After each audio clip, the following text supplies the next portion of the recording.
Hello guys, तो कैसे है आप सब। हम आ गए हैं आपके लिए और एक नई वीडियो लेके। टू वीडियो पूरी एंड तक देखना और लाइक शेयर और चैनल को सब्सक्राइब कर देना।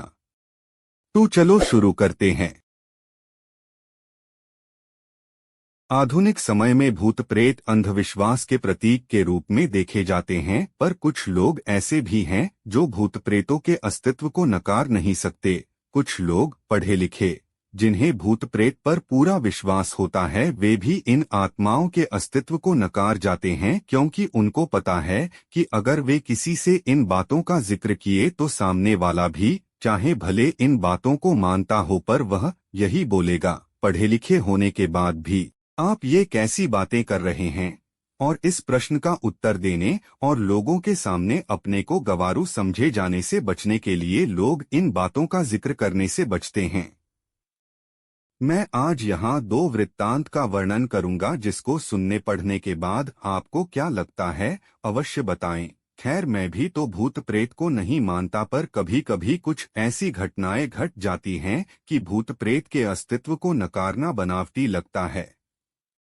बात कोई 15 से 16 साल पहले की है। मैं जिस जगह पर काम करता था वहीं पास में एक फ्लैट किराए पर लिया था। इस फ्लैट में मैं अकेले रहता था, हाँ, पर कभी कभी कोई मित्र संबंधी आदि भी आते रहते थे। इस फ्लैट में एक बड़ा सा हॉल था और इसी हॉल से संबंध एक बाथरूम और रसोई घर। एक छोटे से परिवार के लिए यह फ्लैट बहुत ही अच्छा था और सबसे खास बात इस फ्लैट की यह थी कि यह पूरी तरह से खुला खुला था। मैं आपको बता दूं कि इस फ्लैट का हॉल बहुत बड़ा था और इसके पिछले छोर पर शीशे जड़ित दरवाजे लगे थे, जिसे आप आसानी से खोल सकते थे। पर मैं इस हॉल के पिछले भाग को बहुत कम ही खोलता था, क्योंकि कभी कभी भूलवश अगर यह खुला रह गया तो बंदर आदि आसानी से घर में आ जाते थे और बहुत सारा सामान इधर उधर कर देते हैं। आप सोच रहे होंगे कि बंदर आदि कहाँ से आते होंगे, तो मैं आप लोगों को बताना भूल गया कि यह हमारी बिल्डिंग एकदम से एक सुनसान किनारे पर थी और इसके अगल बगल में बहुत सारे पेड़ पौधे, जंगली झाड़ियां आदि थीं।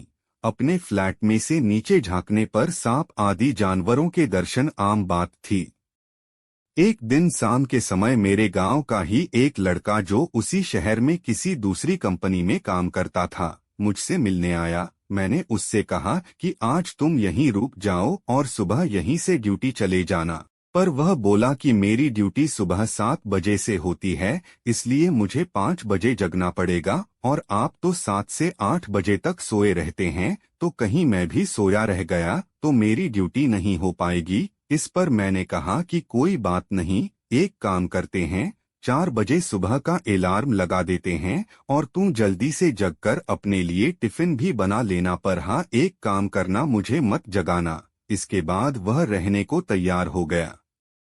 रात को खा पीकर लगभग 11:30 तक हम लोग सो गए। हम दोनों हाल में ही सोए थे। मैं खाट पर सोया था और वह लड़का लगभग मेरे से 2 मीटर की दूरी पर चटाई बिछाकर नीचे ही सोया था। एक बात और, रात को सोते समय भी मैं हाल में 0 वाट का बल्ब जलाकर रखता था।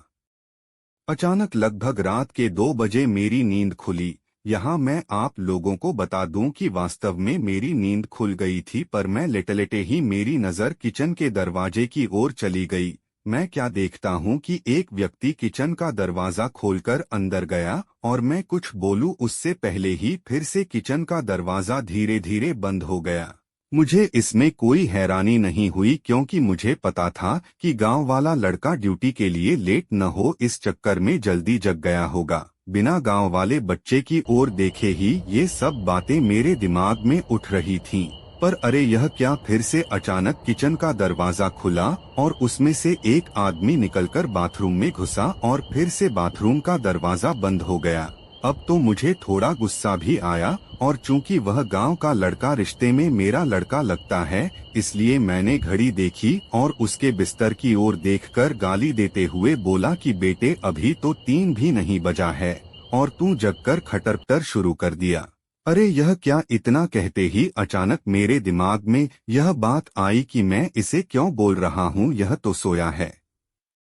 अब तो मैं फटाक से खाट से उठा और दौड़कर उस बच्चे को जगाया। वह आंख मलते हुए उठा पर मैं उसको कुछ बताए बिना सिर्फ इतना ही पूछा कि क्या तू 2 से 3 मिनट पहले जगा था, तो वह बोला नहीं, तो और वह फिर से सो गया। अब मेरे समझ में कुछ भी नहीं आ रहा था। मैंने हाल में लगे ट्यूब को भी जला दिया था। अब पूरे हाल में पूरा प्रकाश था और मेरी नजरें अब कभी बाथरूम के दरवाजे पर तो कभी किचन के दरवाजे पर थीं, पर किचन और बाथरूम के दरवाजे अब पूरी तरह से बंद थे। अब मैं हिम्मत करके उठा और धीरे से जाकर बाथरूम का दरवाजा खोला। बाथरूम छोटा था और उसमें कोई नहीं दिखा। इसके बाद मैं किचन का दरवाजा खोला और उसमें भी लगे बल्ब को जला दिया, पर वहां भी कोई नहीं था। अब मैं क्या करूं? नींद भी एकदम से उड़ चुकी थी। इस घटना का जिक्र मैंने किसी से नहीं किया। मुझे लगा यह मेरा वहम था और अगर किसी को बताऊंगा तो कोई मेरे रूम में भी शायद आने में डरने लगे।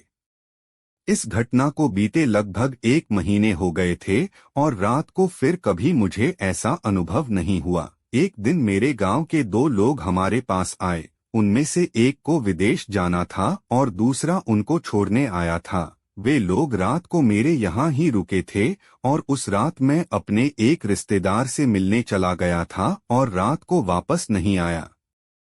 सुबह सुबह जब मैं अपने रूम पर पहुंचा तो वे दोनों लोग तैयार होकर बैठे थे और मेरा ही इंतजार कर रहे थे। ऐसा लग रहा था कि वे बहुत ही डरे हुए और उदास हों। मेरे आते ही वे लोग बोल पड़े कि अब हम लोग जा रहे हैं। मैंने उन लोगों से पूछा कि फ्लाइट तो कल है, तो आज की रात आप लोग कहाँ ठहरेंगे? उनमें से एक ने बोला रोड पर सो लेंगे, पर इस कमरे में नहीं। अरे, अब अचानक मुझे 1 महीना पहले घटित घटना याद आ गई। मैंने सोचा तो क्या इन लोगों ने भी इस फ्लैट में किसी अजनबी आत्मा को देखा?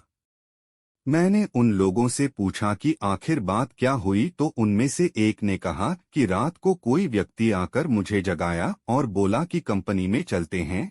मेरा पर्स वहीं छूट गया है। फिर मैं थोड़ा डर गया और इसको भी जगा दिया। इसने भी उस व्यक्ति को देखा। वह देखने में एकदम सीधा साधा लग रहा था और शालीन भी। हम लोग एकदम डर गए थे क्योंकि हमें वह व्यक्ति इसके बाद किचन में जाता हुआ दिखाई दिया था और उसके बाद फिर कभी किचन से बाहर नहीं निकला और हम लोगों का डर के मारे बुरा हाल था। हम लोग रात भर बैठकर हनुमान का नाम जपते रहे और उस किचन के दरवाजे की ओर टकटकी लगाकर देखते रहे, पर सुबह हो गई है और वह आदमी अभी तक किचन से बाहर नहीं निकला है। अब तो मैं भी थोड़ा डर गया और उन दोनों को साथ लेकर तेजी से किचन का दरवाजा खोला, पर किचन में तो कोई नहीं था। हाँ, पर किचन में गौर से छानबीन करने के बाद हमने पाया कि कुछ तो गड़बड़ है। जी हाँ, दरअसल फ्रिज खोलने के बाद हमने देखा कि फ्रीज में लगभग जो 1 किलो टमाटर रखे हुए थे वे गायब थे और टमाटर के कुछ बीज, रस आदि वहीं नीचे गिरे हुए थे और इसके साथ ही किचन में एक अजीब गंध फैली हुई थी। खैर, पता नहीं यह हम लोगों को वहम था या वास्तव में कोई आत्मा हमारे रूम में आई थी। मैंने इससे छुटकारा पाने के लिए उस फ्लैट को ही चेंज कर दिया और दूसरे बिल्डिंग में आकर रहने लगे। तो चलो गाइस, आज के लिए इतना ही और वीडियो कैसी लगी कमेंट में बताना। नई वीडियो में मिलते हैं, तब तक के लिए बाय बाय गाइस।